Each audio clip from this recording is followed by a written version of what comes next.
आज हमारे Facebook page जौन बा आप सबके आशीर्वाद से मोनेटाइज हो गई बा, यानी कि कंटेंट।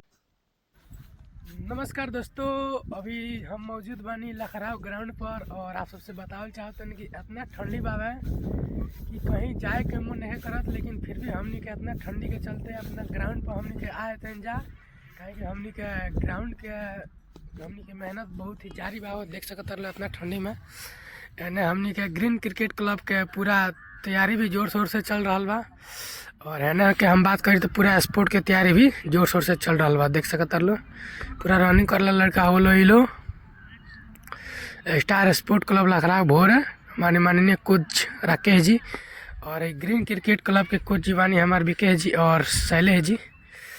और इतना ठंडी भी बाबा कहीं भी जाए के मन नहीं कर, लेकिन फिर भी हमने अपने ग्राउंड पर आए थे आप सबसे आशीर्वाद से। और एगो बात हम और कहल चाहते हैं कि आज हमारे फेसबुक पेज जौन बा आप सबके आशीर्वाद से मोनेटाइज हो गई बा, यानी कि कंटेंट मोनेटाइज टूल्स बा आज खुल गई बा।